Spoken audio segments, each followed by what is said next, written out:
Assalamualaikum warahmatullahi wabarakatuh.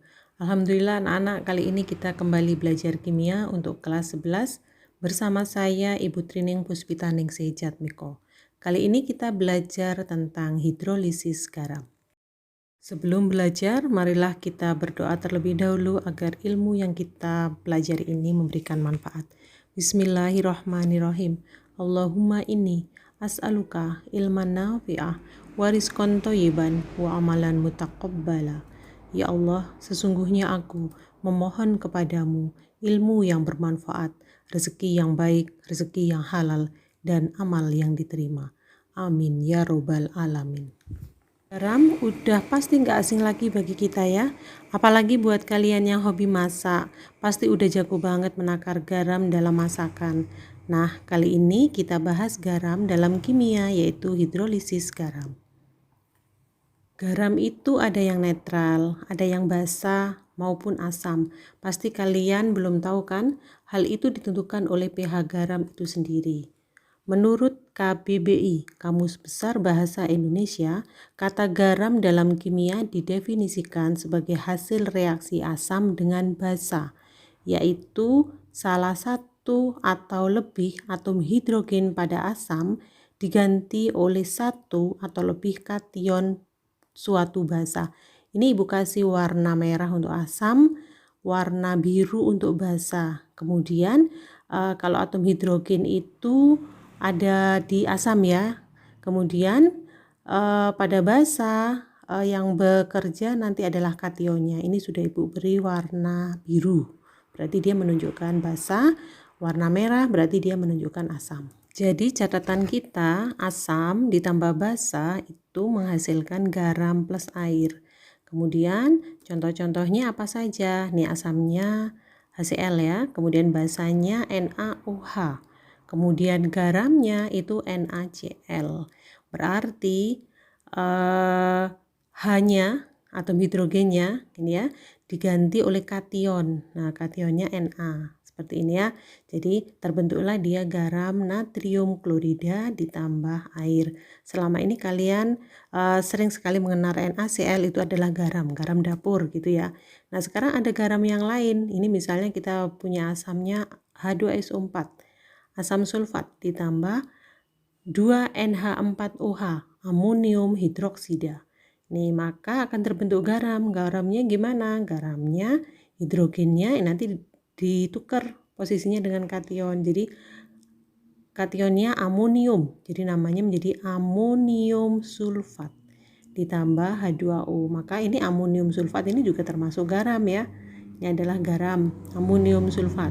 Kemudian contoh yang berikutnya, ini ada CH3COH. CH3COOH ini namanya asam cuka. Asam cuka ini hanya ya, H yang di belakang ini.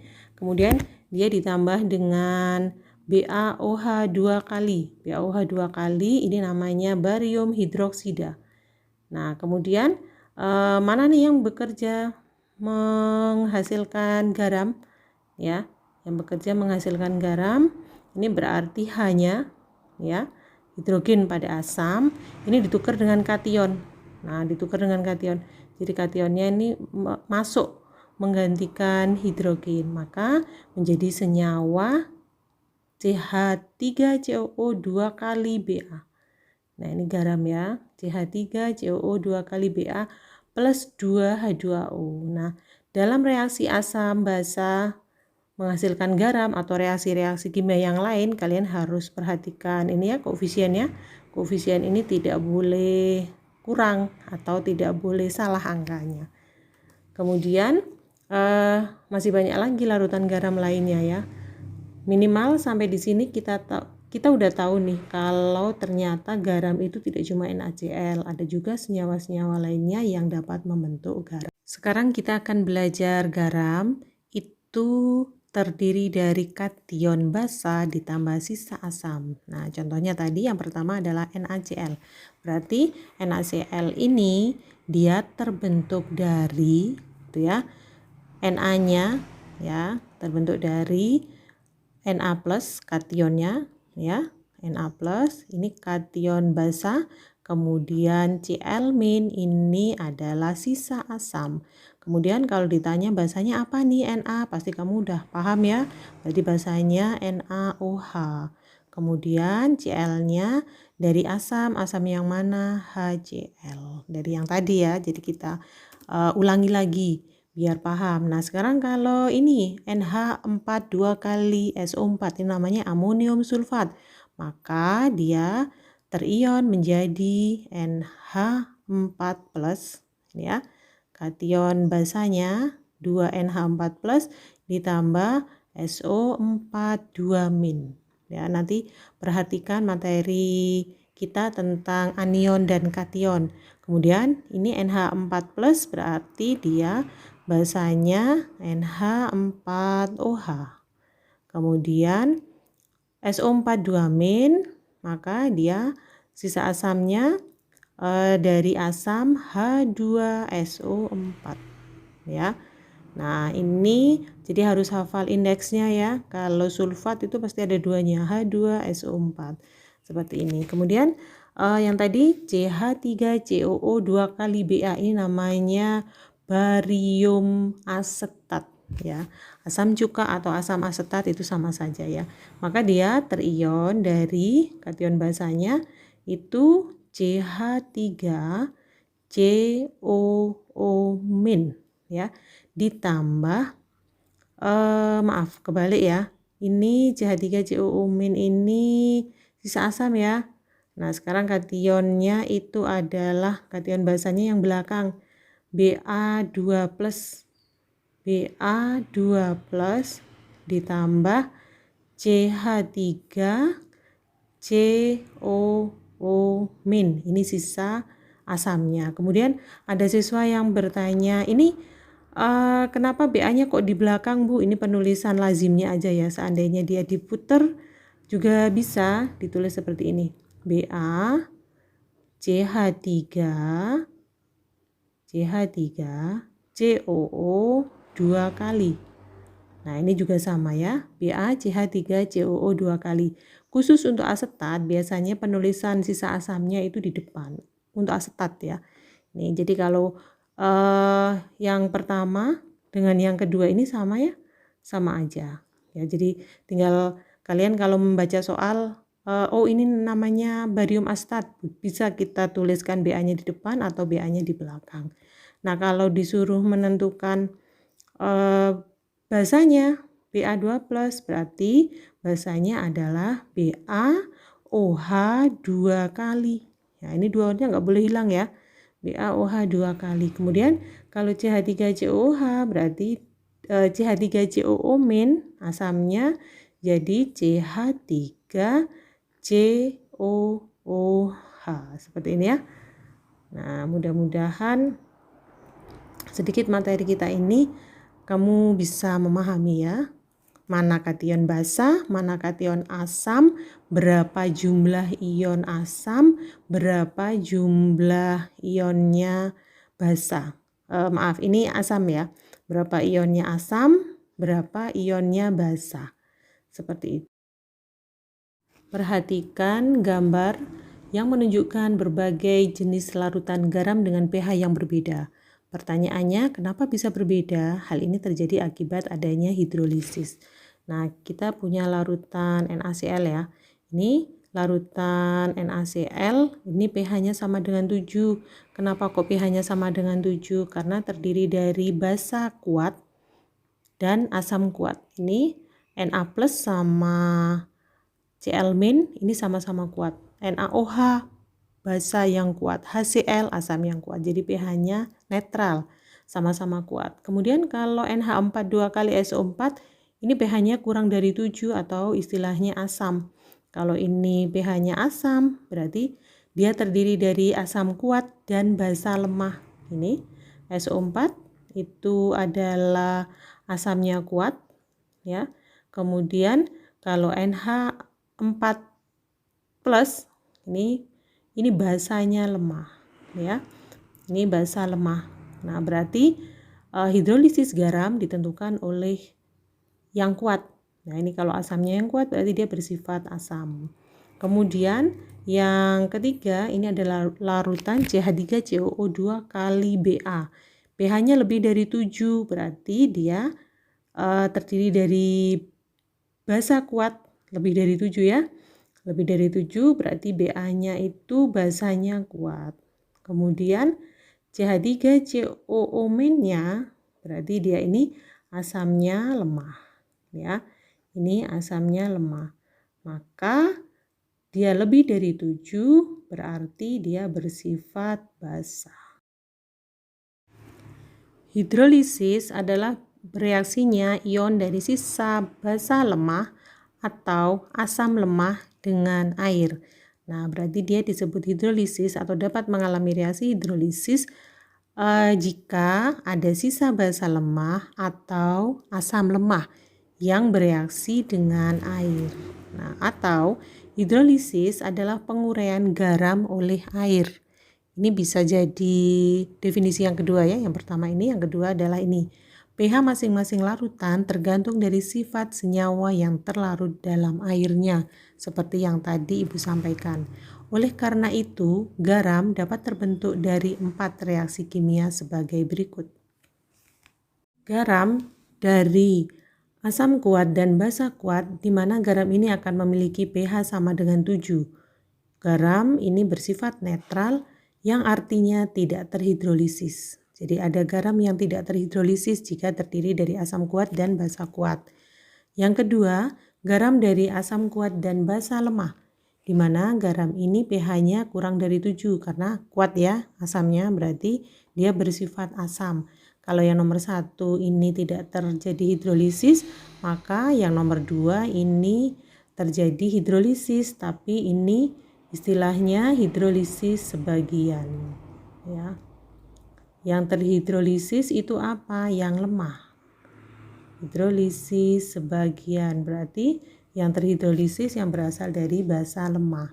Kemudian garam dari asam lemah dan basa kuat. Ini yang kuat basanya sehingga pH-nya lebih dari 7, maka dia bersifat basa. Ini juga sama. Ini dia akan mengalami hidrolisis sebagian seperti yang nomor 2. Sedangkan yang nomor 4, garam berasal dari asam lemah dan basa lemah, di mana sifat asam dan basanya tergantung dari Ka dan Kb. Untuk yang nomor 4, ini garamnya bersifat apa? Asam atau basa? Ya tergantung Ka sama Kb-nya. Kalau begitu yang nomor 4, ini garam yang mengalami hidrolisis sempurna atau hidrolisis total. Hidrolisis total. Dalam hidrolisis garam terdapat 3 klasifikasi hidrolisis, yaitu hidrolisis sempurna atau hidrolisis total, hidrolisis parsial atau hidrolisis sebagian, dan tidak terhidrolisis. Hidrolisis sempurna terjadi dari asam lemah dan basa lemah, seperti keterangan yang tadi ya. Sedangkan kebalikannya tidak terhidrolisis terjadi dari asam kuat dan basa kuat. Kemudian hidrolisis sebagian terjadi dari asam lemah dan basa kuat atau asam kuat dan basa lemah. Jadi kapan senyawa garam itu terhidrolisis? Jika dia tersusun atas asam lemah atau basa lemah. Catatan penting untuk materi kita kali ini berarti siswa itu harus menghafalkan mana senyawa-senyawa yang termasuk asam kuat ya.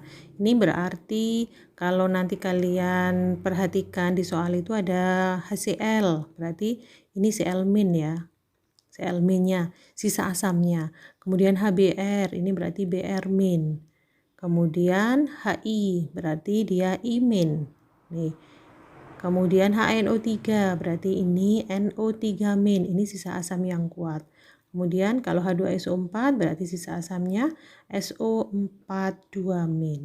Kemudian kalau ini HClO4 berarti sisa asamnya adalah ClO4-.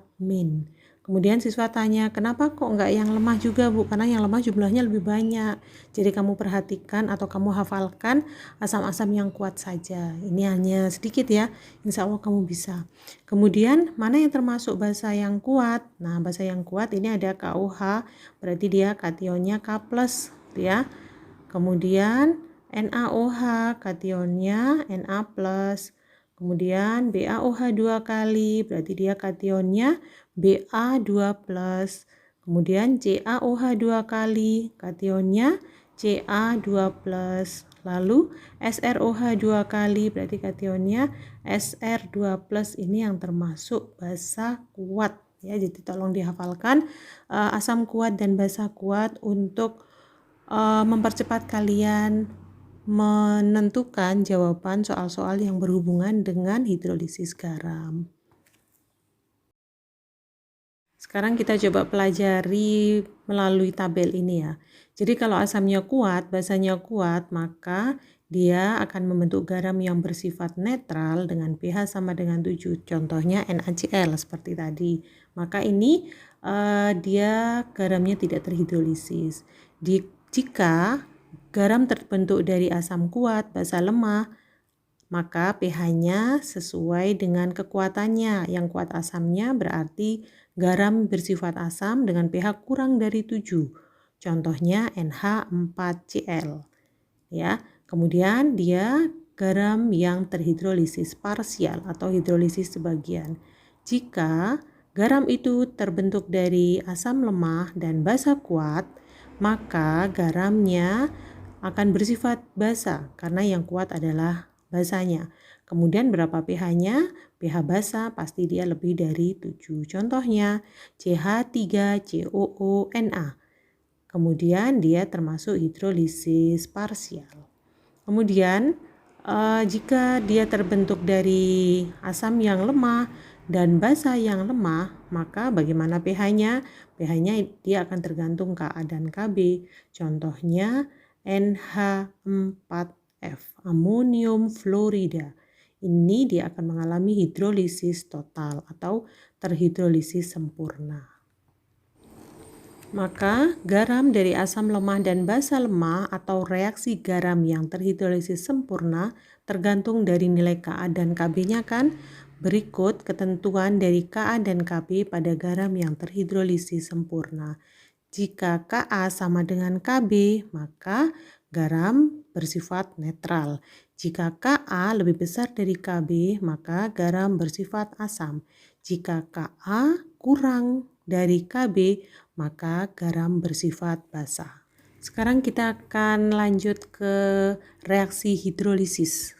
Nah, reaksi hidrolisis yang pertama kita akan belajar menghidrolisis garam yang berasal dari asam kuat dan basa kuat. Kemudian ini contohnya ya.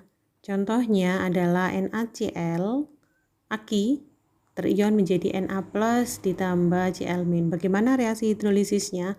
Nah, ini ion-ion positif dan ion negatifnya ini kita reaksikan dengan H2O.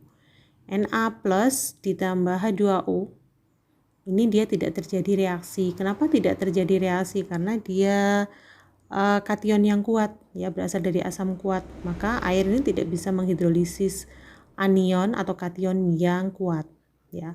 Kemudian tidak terjadi reaksi. Bagaimana dengan Cl-? Nah, Cl- sama ya, ditambah H2O tidak akan terjadi reaksi. Karena tidak terjadi reaksi kation dan anionnya, maka pH-nya sama dengan 7 atau garamnya bersifat netral, gitu ya. Kemudian yang kedua, garam berasal dari asam lemah dan basa kuat. Contohnya seperti tadi CH3COONa.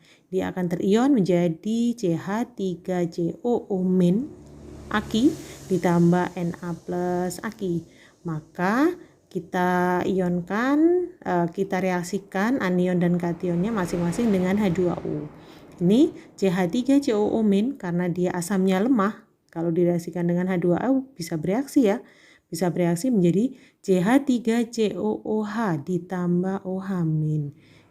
Kemudian kalian tanya kenapa kok ditambah OH- Bu? Nah, ini kalian perhatikan ini ya, H2O. H2O itu dia terion ya menjadi H plus dengan OH min. Ya. H plus dengan OH min. Kalau yang kita reaksikan CH3COO min, ya, kalau direaksikan dengan H2O, karena ini sudah min ya. Kalau sudah min pasti dia nyarinya plus dong. Nah, maka reaksinya menjadi CH3COOH. Ya, hanya kan sudah dipakai nih. Nah, berarti sisanya apa? Sisanya OH min 6 plus OH min.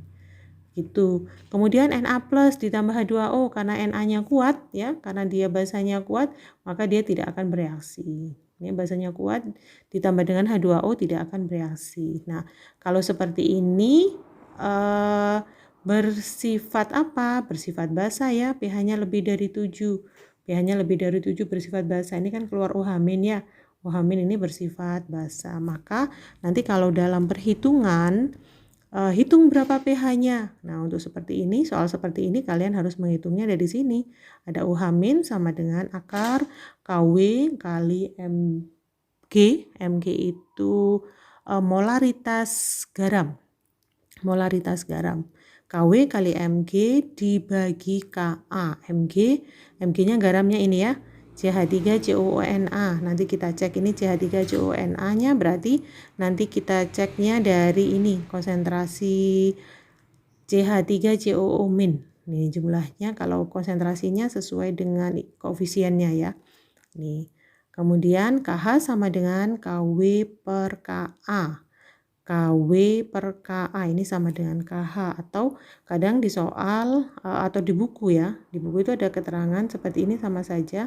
Jadi konsentrasi OH min itu sama dengan akar KH karena KH itu KW per KA ya, kali Mg. Ini OH min ya.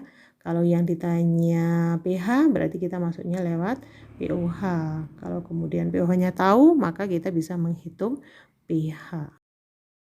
Bagaimana reaksi hidrolisis garam yang berasal dari asam kuat dan basa lemah? Nah, misalnya NH4Cl. Garam yang berasal dari asam kuat dan basa lemah. NH4Cl aki kita ionkan menjadi NH4 plus aki ditambah Cl min aki. Kemudian NH4 plusnya kita reaksikan dengan H2O. Nah, H2O dia menjadi NH4OH ditambah H plus ya. NH4OH ditambah H plus. Kemudian Cl min-nya kita reaksikan dengan H2O tidak bisa bereaksi karena Cl min adalah asam kuat. Yang bisa bereaksi adalah anion atau kation yang bersifat lemah. Seperti ini. Maka ini kan muncul H plus ya. Kalau muncul H plus berarti pasti dia bersifat asam ya. Nah, kalau dia bersifat asam berarti pH-nya kurang dari 7. Maka nanti rumusnya pH atau H plus sama dengan akar KW kali Mg dibagi Kb. Kemudian Mg apa tadi? Mg adalah konsentrasi garam. Ya, konsentrasi garam. Konsentrasi garamnya bisa dari NH4Cl atau kita bisa dari anion yang lemah ya. Kation yang lemah. Ini NH4+. Ini seandainya kationnya atau anionnya berjumlah 2, berarti ini dikalikan 2 Mg gitu ya. Kalau ini misalnya jumlahnya 2, NH4 plusnya jumlahnya 2, berarti ini dikalikan 2 Mg. 2 konsentrasi garam. Kemudian KH sama dengan KW per KB atau H plus sama dengan akar KH kali Mg. Ya. Akar KH kali Mg.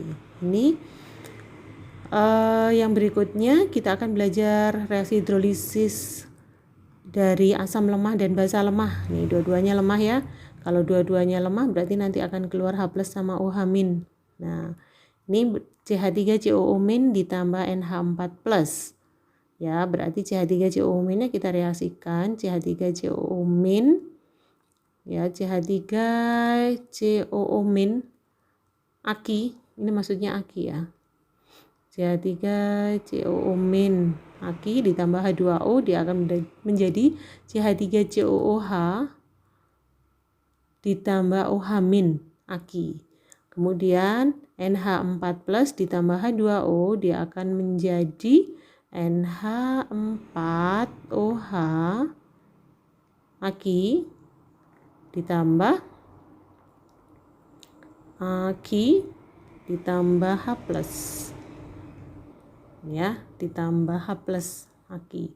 Nah, karena ada OH-, ada H plus, nah, ini jika Ka-nya lebih besar, maka kita menghitungnya konsentrasi H plus sama dengan akar Kw kali Ka dibagi Kb. Seperti ini ya. Jadi nggak muncul Mg-nya, sudah nggak ada ini. Kalau asam lemah dan basa lemah, kita menghitung pH-nya tidak tergantung Mg-nya, konsentrasi garamnya, tapi tergantung Ka dan Kw. Maka berapa pH-nya? pH-nya akan tergantung Ka dan Kb.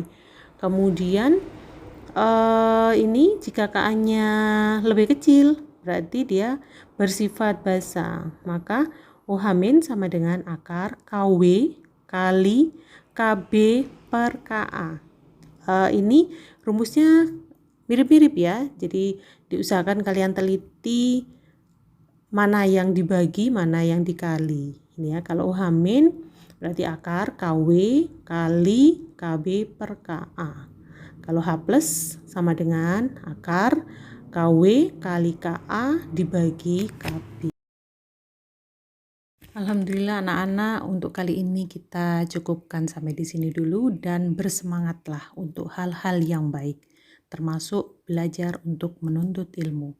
Sesulit apapun pelajaran itu, jika kita mau belajar, pasti Allah akan memberikan jalan kemudahan dan kebaikan di kemudian hari. Ibu akhiri, selamat berjuang, semoga berhasil. Assalamualaikum warahmatullahi wabarakatuh.